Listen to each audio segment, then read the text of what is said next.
Nuestra meditación para esta tarde la encontramos en el Salmo 23 y hoy día nos toca la cuarta parte de este Salmo. Vamos a meditar sobre el contenido del versículo número 5. Pero los invito a que busquen en sus Biblias el Salmo 23 para que le demos lectura todos juntos. Salmo 23. Vamos a leer todos juntos.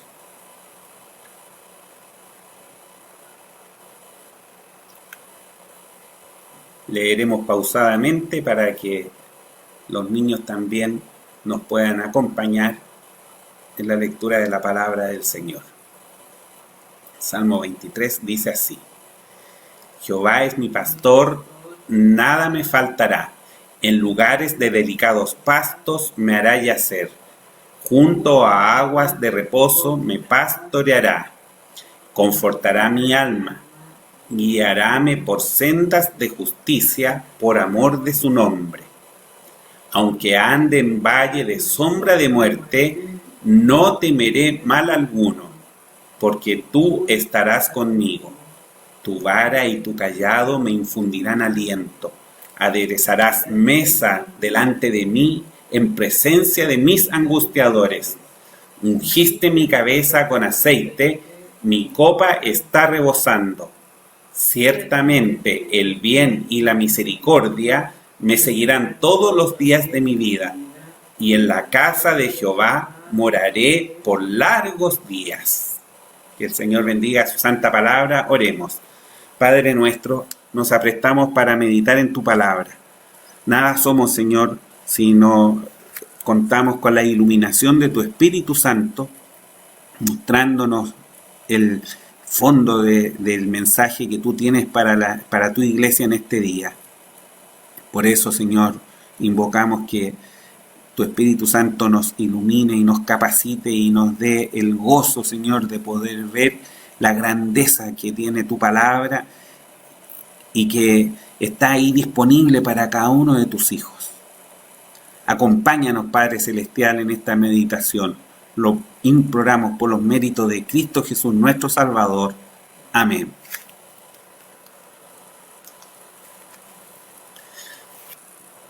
Con esta meditación vamos a dar un paso más en esta serie dedicada a considerar el Salmo 23. Este hermoso Salmo 23. David, bajo la inspiración del Espíritu Santo, resume en este salmo el cuidado que Dios tiene de sus hijos y nos invita a confiar con plena seguridad en su cuidado. A pesar de las dificultades que pueden sobrevenirnos, nos asegura que nuestro Padre Celestial estará a nuestro lado para animarnos en medio de ellas. En su desarrollo, abarca desde el día presente hasta la eternidad. Vemos el cuidado de Dios en medio de la vida normal, su compañía y aliento en medio de las pruebas y cuando debemos desenvolvernos en un ambiente hostil. Y concluye con la esperanza gloriosa de la eternidad que nos espera gozando de la dulce comunión con nuestro Padre Celestial en los cielos. Ya hemos meditado sobre los 3 puntos iniciales que nos presenta este salmo. En primer lugar, la confianza absoluta en el poder de Dios para velar por sus hijos. Jehová es mi pastor, nada me faltará. Luego, consideramos el poder de la palabra de Dios para satisfacer las necesidades espirituales del Hijo de Dios. En lugares de delicados pastos me hará yacer. Junto a aguas de reposo me pastorearás. Confortará mi alma. Guiaráme por sendas de justicia por amor de su nombre.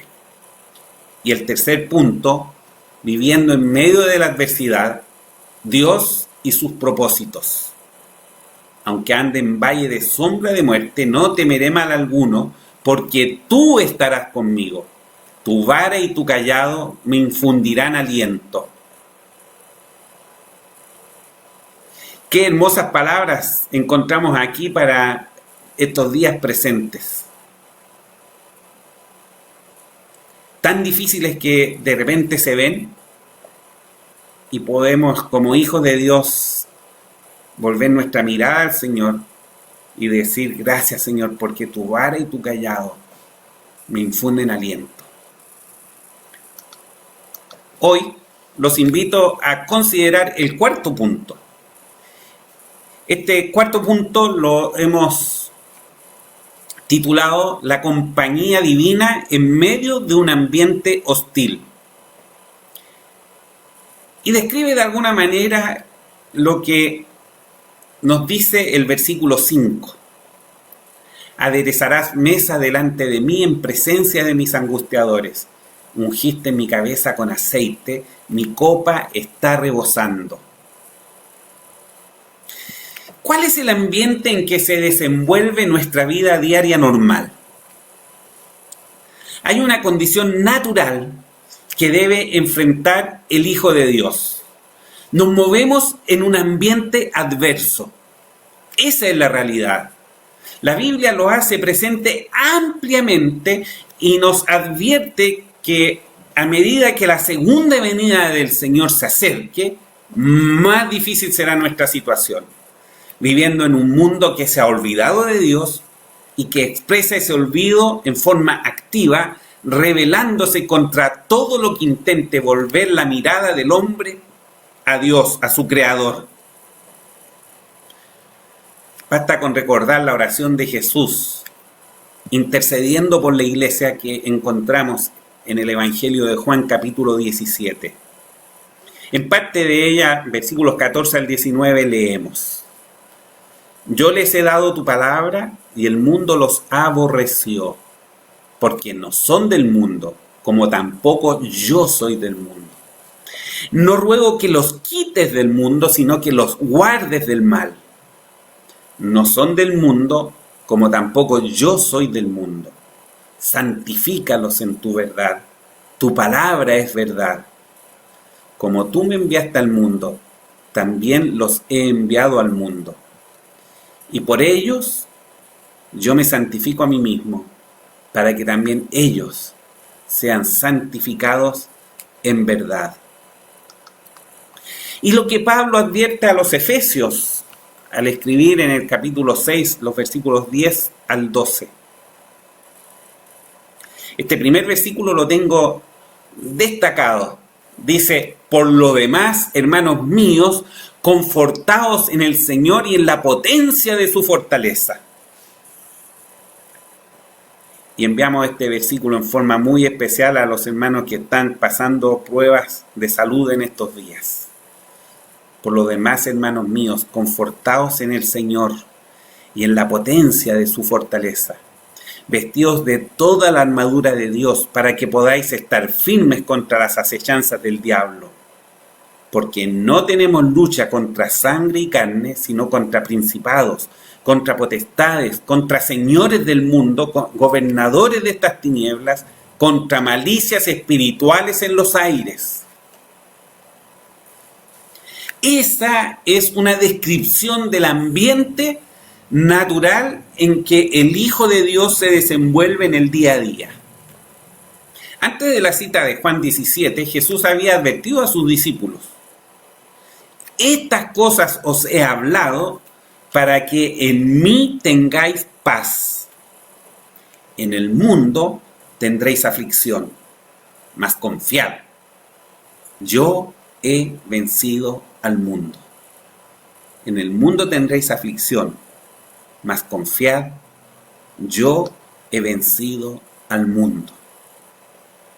El propio David escribe en el Salmo 31: cuán grande es tu bien, que has guardado para los que te temen, que has obrado para los que esperan en ti, delante de los hijos de los hombres. Los esconderás en el secreto de tu rostro de las arrogancias del hombre. Los pondrás en un tabernáculo a cubierto de contención de lenguas. Hermanos, son muchas las descripciones que encontramos en la palabra de Dios del medio ambiente en que nos debemos mover los hijos de Dios. Claramente un ambiente totalmente adverso para quien decide honrar a su Padre Celestial al costo que sea. Pero al pensar en esto, no olvidemos que Dios estuvo dispuesto a dar la vida de su Hijo unigénito por nosotros. Entonces nos preguntamos, ¿cómo tener en poco la salvación gloriosa recibida por la gracia de Dios, ocultando cobardemente nuestra fe ante el mundo? Las palabras del Señor respecto de esta pregunta deben hacernos reflexionar. Las leemos en Mateo capítulo 10. Dice así el Señor: cualquiera pues que me confesare delante de los hombres, le confesaré yo también delante de mi Padre que está en los cielos. Y cualquiera que me negare delante de los hombres, le negaré yo también delante de mi Padre que está en los cielos.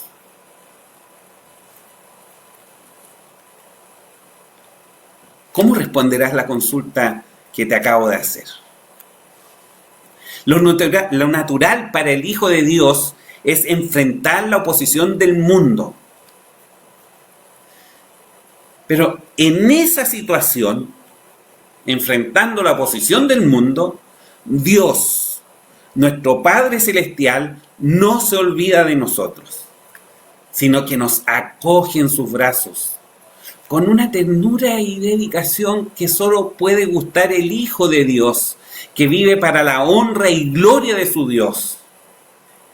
He ahí el valor de las palabras expresadas por David: aderezarás mesa delante de mí en presencia de mis angustiadores. Pero a la vez esto debe ser un llamado de atención al pueblo de Dios. Si no estás enfrentando la oposición del mundo, debes revisar cómo está tu relación con Dios. Es tan importante esto que permítanme insistir en ello. Al pueblo de Dios, si no estás enfrentando la oposición del mundo, debes revisar cómo está tu relación con Dios. ¿Será que tal vez no tienes oposición porque tu conducta no hace diferencia con la conducta del mundo? No te olvides, hermano, que el Evangelio es vida, vida transformada, vida diferente a la que vivíamos antes de ser hijos de Dios. Es la expresión del poder de Dios obrando y cambiando la naturaleza del pecador, que se manifiesta con una renovación completa desde el interior. El Señor no nos ofreció una vida placentera de comunión con el mundo. Por el contrario, nos movemos en un medio hostil. El Señor de este mundo es Satanás. Y obviamente, nada bueno podemos esperar de él.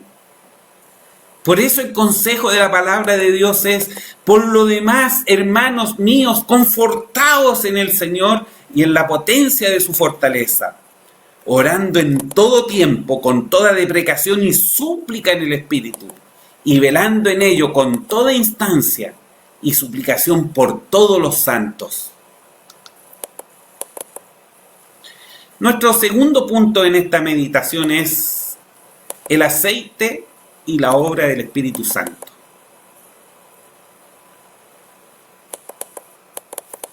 Obviamente es un tema muy amplio.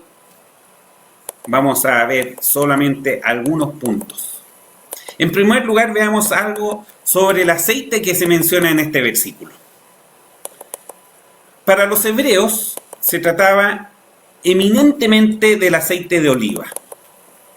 En la descripción de la riqueza de la tierra prometida, una de las cosas mencionadas es que era una tierra que fluye aceite. Entre las bendiciones mencionadas con las que Dios iba a enriquecer a su pueblo obediente, se hallaba la de que su aceite sería multiplicado. Lo leemos en Deuteronomio en el capítulo 8.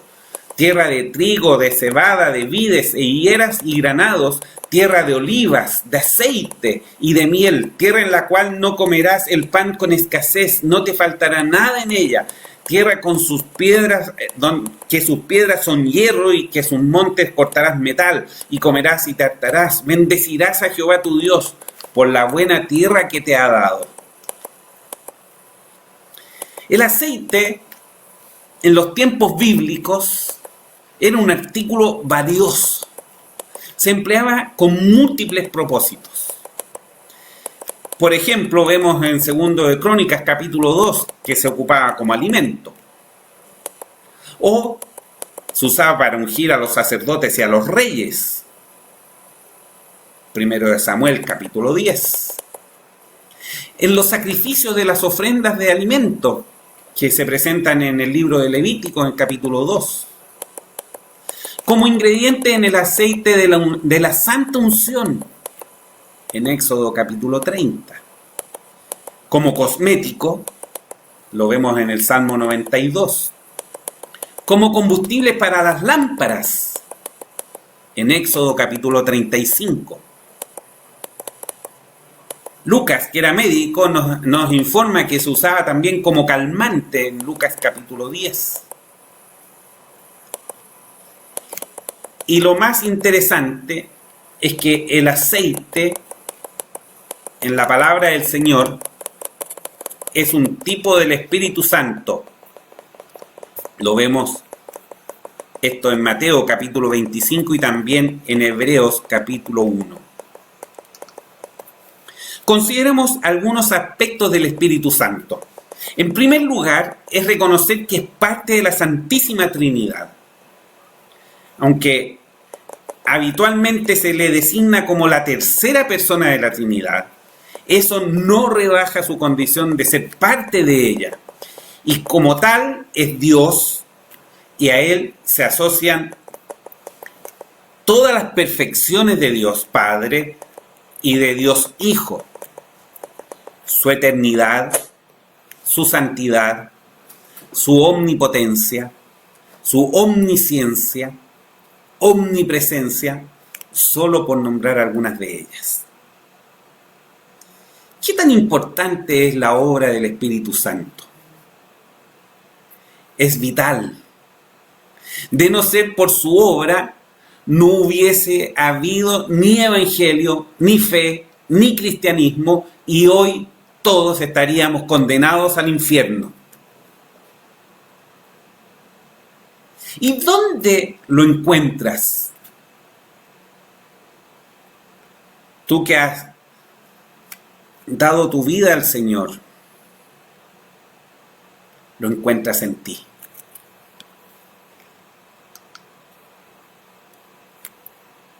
Al Espíritu Santo lo encontramos en cada hijo de Dios. En primer lugar, permíteme recordarte que antes de creer en Jesús como Salvador personal, el Espíritu Santo estuvo presente trabajando en tu alma para obrar la regeneración. Sin esa regeneración, sin esa obra del Espíritu Santo, resulta imposible comprender el Evangelio.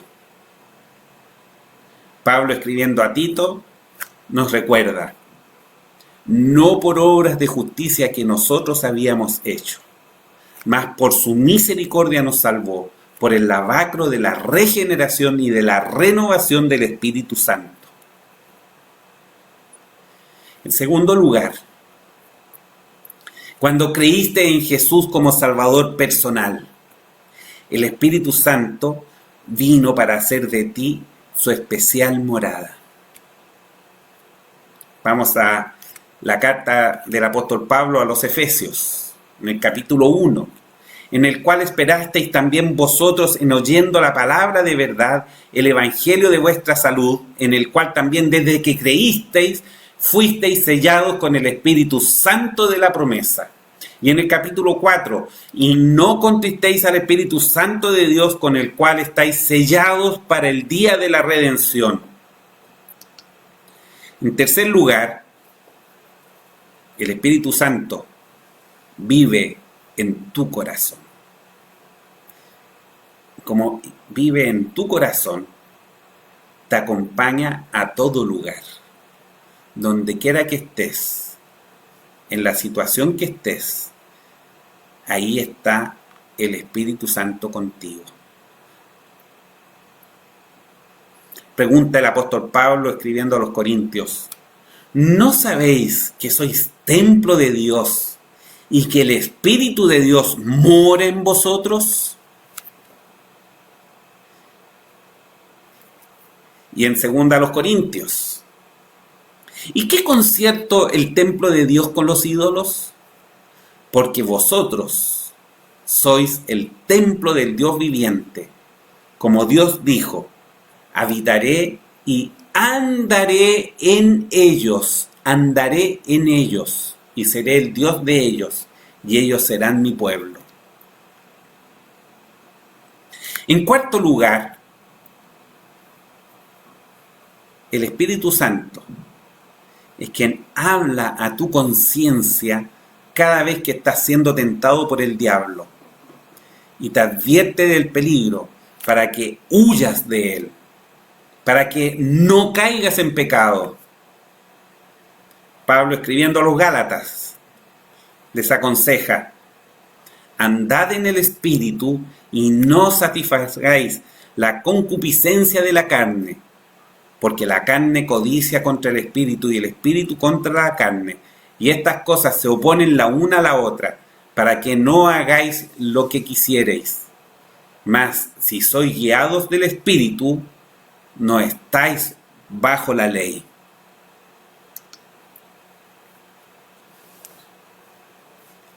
El Espíritu Santo es quien dirige tu oración para llevarla al trono del Padre, enseñándote cómo hacerlo. La palabra del Señor nos dice: asimismo también el Espíritu ayuda en nuestra flaqueza, porque ¿qué hemos de pedir como conviene? No lo sabemos, sino que el mismo Espíritu pide por nosotros con gemidos indecibles. Gracias a Dios por su Espíritu Santo, quien ha puesto en mi corazón y en el de cada uno de ustedes la fe de salvación. Porque el mismo Espíritu da testimonio a nuestro espíritu que somos hijos de Dios. Y por cuanto sois hijos de Dios, Dios envió el Espíritu de su Hijo en vuestros corazones, el cual clama: Abba, Padre. Hermanos, cuando entregamos la dirección de nuestra vida a Dios por medio del Espíritu Santo, el gozo del Señor rebasa y nuestra copa rebosa de alabanza a nuestro bendito Padre Celestial. Eso deja sin valor la hostilidad que hallamos en el mundo.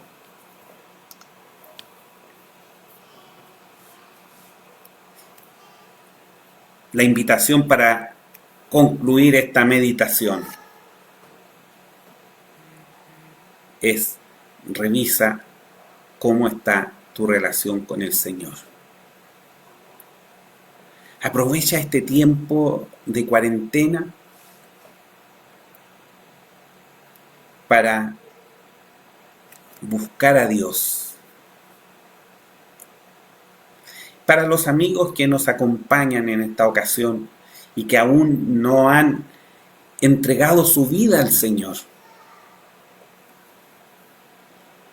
hoy comienza una semana muy especial, la semana previa a la celebración de la Semana Santa.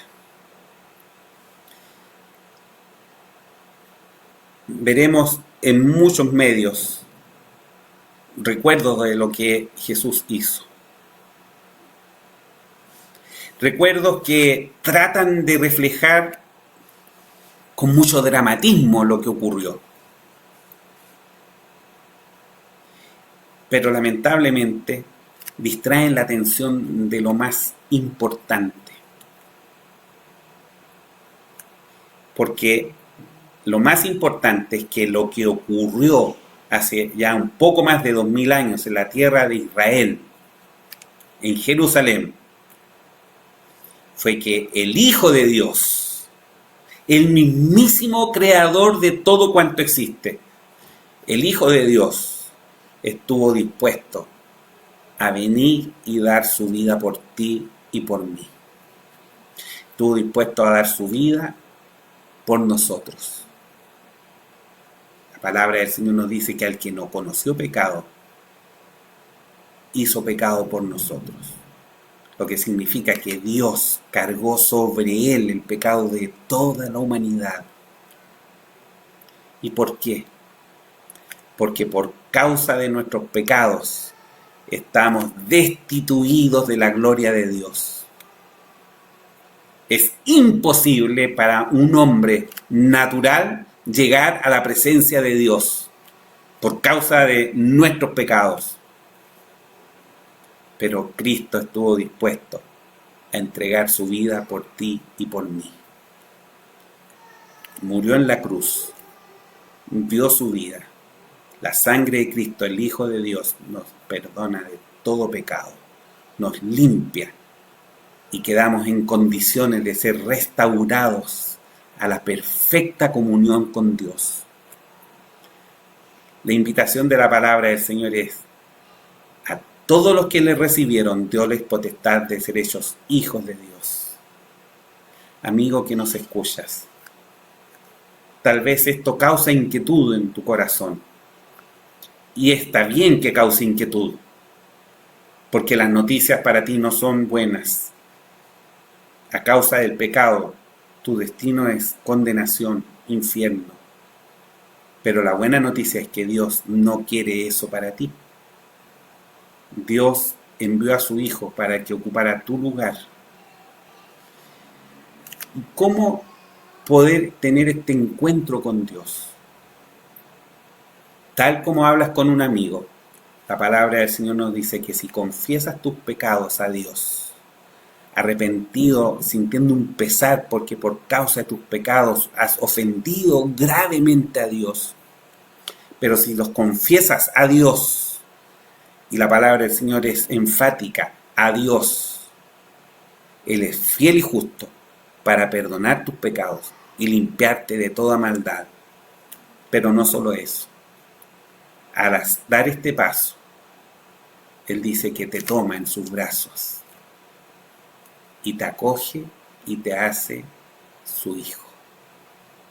Ese es el Evangelio.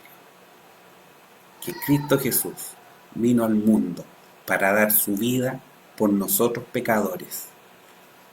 Que estuvo enterrado 3 días, pero al tercer día resucitó glorioso. Y hoy está sentado a la diestra de Dios, pero también está a la puerta de tu corazón, esperando que le abras y lo dejes entrar. Que el Señor te bendiga. Concluimos esta meditación con oración. Padre nuestro que estás en los cielos, te damos gracias porque nos permites apartar estos momentos para considerar tu palabra. Tu palabra, Señor, has prometido no vuelve a ti vacía. Y te rogamos, Señor, que tú hagas la obra para la cual tú la has enviado. Todo lo pedimos por los méritos de Cristo Jesús, nuestro Salvador. Amén.